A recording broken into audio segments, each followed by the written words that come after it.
Hello and welcome to Precon Decon, the video series where I deconstruct the pre-constructed decks of Magic the Gathering's history.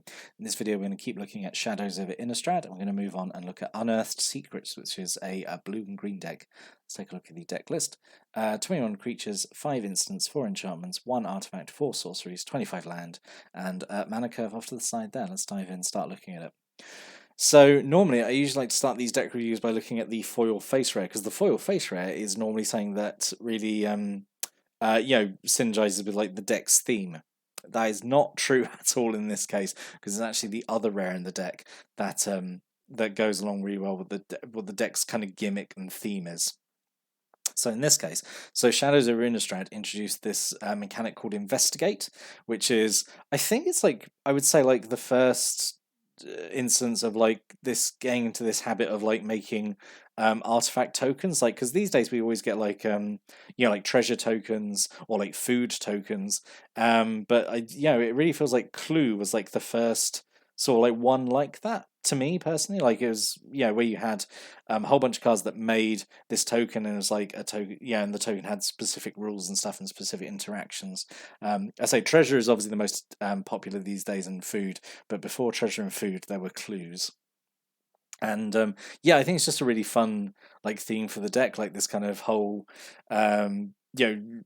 like blue green was like the investigator color, like delving into like the weird eldritch mysteries of Innistrad, because say original Innistrad, kind of like more gothic horror. Shadows over Innistrad starting to go into a bit like Lovecraftian, which is fun. That's definitely my jam, and we'll see how it plays out in the next set. But that hasn't happened yet. Shadows over Innistrad is building up to the spaghetti monster, happenings.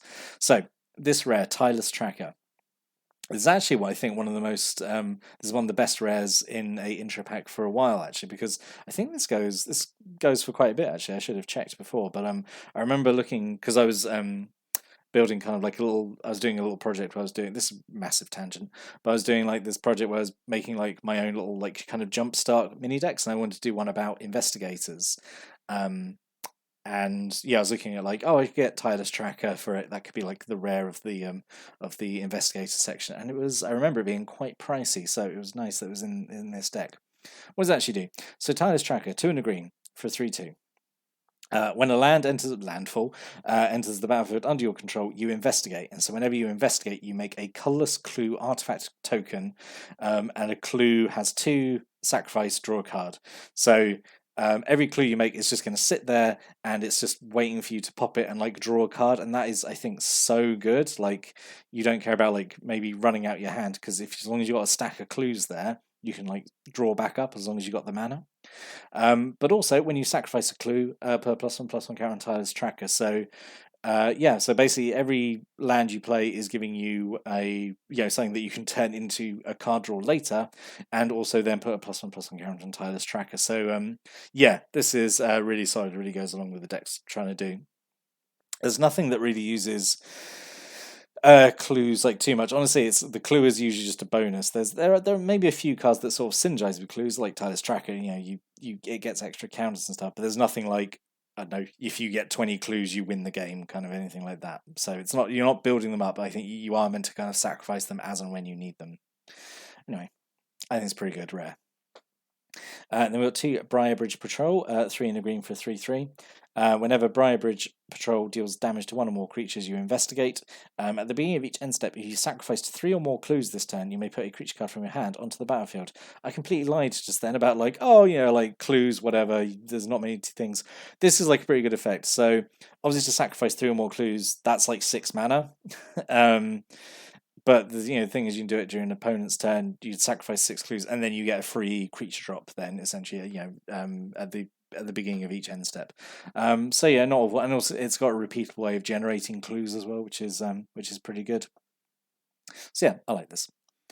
2 Byway Couriers, 2 and a green for a 3/2. When it dies, investigate. Yep, that's fine. 2 Drownyard Explorers, 3 and a blue for a 2/4. When it enters the battlefield, investigate. Yep, again, like just very straightforward ETB investigate. I like this, and also then it's just after that it's a chunky creature. Two Erdwall Illuminators, one in the blue for a 1/3 flyer, which is like fairly solid stats anyway. Whenever you investigate for the first time each turn, you investigate an additional time. So this is really nice. This is the keyword synergy creature at uncommon, which sets usually have. This is obviously really nice. Just getting an extra clue the first time you investigate each turn.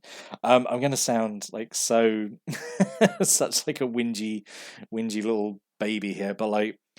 So right, So I've got an idea for like a 2-person draft cube. I really want to do like investigators versus like cultists, like have that as the theme. So like half the cards would be things that make clues, and the other half of the cards would be, like the cultist. The idea is like you've got a team of investigators trying to track down a cult. Essentially, that's the theme of the cube. That's how I like to make cubes, and I really wish this wasn't a spirit. It sounds so stupid. I really wish it was like a human wizard, like the Drownyard Explorers, or a scout or something. It's just it goes against my theme.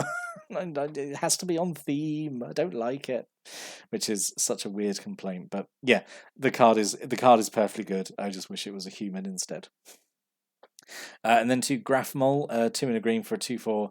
Whenever you sacrifice a clue, you gain 3 life. Yeah, perfectly fine. And also like actually decently sized stats as well, like 3 mana for a 2/4. That's actually notable, I think. It's alright. Right, and then we're done with clues now. Now we've got the rest of the deck, which is kind of a bit of a mishmash, honestly. So this is the foil face round. This is what I mean. Like it just has nothing to do with like clues or investigate or anything. Nephalia Moondrakes, 5 and double blue for a 5/5 flyer. So I mean it's a big flyer anyway. When it ends the battlefield, target creature gains flying till end of turn, and you spend 4 and double blue, exile it from your graveyard to give all your creatures flying till end of turn. Like nothing to do with clues at all. It's just a big flying creature that can give flying to your other creatures. Like sure, it's fine. But man, I really wish the foil face rare was, I said, something that cared about clues in some way. But yeah, it's fine because investigate has been used like a bunch of times since, and there's been some I think the reason why I like investigate because like the cards that have it are usually like so flavorful, which is why I really like it. There's the what's the one I really like hard evidence where it's like, oh, you make a crab token, but then you also investigate because a crab made you find the clue or something. I know I'm like really rambling and going off topic, but like I love mechanics which like have a lot of flavor behind them. I just love them. Right, and then 2 Stitch Manglers, 2 in a blue for a 2/3, enters the battlefield tapped. When it enters the battlefield, tap target creature an opponent controls and it doesn't untap during its controls next untap step. Yep. Seen this sort of thing a million times before. It's fine. A single Pack Guardian, 2 in double green for 4/3 with flash, which is pretty nice. When it enters the battlefield, you may discard a land card. If you do, you make a wolf token, which is perfectly fine. That's that's like 6 mana to make. No, that's 4 mana to make 6 powers worth of creatures. That's not nothing. That's pretty good. Turn excess lands into a free wolf. Excuse me. And then 2 Quilled Wolf, 1 in a green for a 2/2, and you spend 5 in a green to give it a +4/+4 to end turn. Yep, good. Like late game mana sync. Always like it when a small creature like this gets like quite an expensive ability that lets it sort of like punch up later in the game. I think it's alright. A single Gloom Widow, 2 in a green for 3/3 with reach. It can only block creatures with flying, which is it's fine. I think I would just obviously normally prefer normal giant spider, but this is fine as well. It can attack better than most spiders can. And then a Watcher in the Web, perhaps the most flavorful of spiders. So 4 and a green for a 2/5 with reach. Can block an additional 7 creatures each combat because it's got 8 legs. So this is I like this. I like Watcher in the Web. It's pretty cool. I'm a sucker for any creature that can like block additional creatures, but this is so weird. I like it specifically when it's like a specific number of creatures, not when it's like I can block any number of creatures. Like I specifically like it when it's like I can block an additional X number of creatures. Like there's the I'm barely talking about the deck in this video, but like I don't know. There's the 100-handed one from Theros, which is like, if it's monstrous, it can block an extra 99 creatures because it's got 100 hands, so it can block 90. It can block 100 creatures, which is just super fun. I always like stuff like that because it's again it's just really flavorful and that means a lot to me. Anyway, back to talking about cards. Stop talking about other cards that aren't in this deck at all, or even in this set. We've got 2 Thornhide Wolves, just 4 and a green for a 4/5. Yep, just solid vanilla creature. All right, then non-creature spells. So we've got 2 ongoing investigation, 1 and a blue. Whenever one or more creatures you control deal combat damage to a player, you investigate, which is nice. That's just a global thing. Just if any of your creatures get through. And then you spend 1 and a green, exile a creature card from your graveyard, investigate, you gain 2 life. You know what I mean about flavorful? Like, just right there, that's like a whole little narrative in a card. Like, you dig up a body and you investigate, like, oh, what happened here? It's just, I love it. I just love it so much. I don't know whether the mechanic is actually that strong at all. I just think it's super flavorful. I love it. But yeah, I think this is again really nice effect. Just being able to because you got no real way of getting stuff back from your graveyard, so you might as well turn it into more clues and more life. A single Uvenwald Mysteries, 2 and a green. Whenever a non-token creature you control dies, investigate. Whenever you sacrifice a clue, you make a 1/1 white human soldier creature token. So this is nice. Again, just adding extra stuff to when you sacrifice clues, I think is pretty good. And then this is the main pump spell 3, Confront the Unknowns. So 1 green mana, you investigate, then target creature gets +1/+1 till end of turn for every clue you control. So, this is potentially a very high ceiling in here, depending how much you've investigated, how many clues you've hoarded up here. Because at the very minimum, this is at the very minimum it's +1/+1, right? Because you investigate and then you get the buff. But yeah, this could go potentially quite high. It's okay. I mean, yeah, let's say potentially better than normal like giant growth, which is like usually the benchmark for efficient pump spells. Yeah, you do have a lot of effects that I investigate here, so that's good. I think most of the time, be better than giant growth. A single root out, 2 and a green. It's basically naturalized, but you tack investigate onto it as well. So yeah, perfectly fine. A single Jace's Scrutiny, 1 and a blue. Target creature is -4, -0 turn, and you investigate. Yep, again, like a good way of just shrinking a big attacker, or a scary blocker, and also get a clue out of it. That's pretty good. 2 Gone Missing. This is one of my favorite ones. Again, like so flavorful. I love it. So 4 and a blue. You put target permanent on top of its own library. Important that's like it doesn't say non-land, which is rare in this kind of time because like a lot of things now that just that affect any permanent usually tack non-land onto it. So it's this is one of the few I think that still you could still hit lands with this. Put target permanent on top of its owner's library and then investigate. So it's like a soft kind of time walk effect. So you lock them out of a new draw, and also you get compensated with a clue as well, which is nice. A single Press for Answers, 1 in a blue sorcery, tap creature, doesn't untap during its control's next untap step, and investigate. Yep, again, another small effect where you get a clue as a extra bonus. And then Magnifying Glass, so 3 mana for an artifact that taps to give you colorless mana, and you spend 4 and tap and investigate, so you've got a repeatable way of investigating and getting more clue tokens. So yeah, this is, again, super flavorful card, I love it. And then a single Aim High, 1 in a green, untapped target creature gets +2/+2 and gains reach until end turn. Yep, just these kind of like, untap a creature and it gets +X/+X. Usually, they're very nice, like surprise blockers, and this will also giving reach as well. So this makes it strictly better than Savage Surge, which was back in Theros, and I thought that was pretty good. So they're getting better, and in a few years this will get obsoleted by Witch's Web, which is exactly this card, except it was +3/+3 as well. So there we go.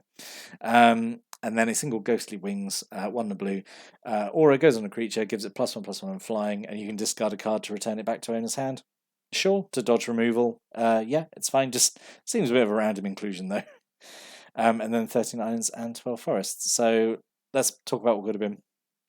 So I do think Tireless Tracker should have been the foil face rare of this deck, and then the Moondrakes. I mean, obviously they're a big flying creature. They're a way to close out the game, but I would have really liked Tamiyo's Journal in here as an extra, as a different rare.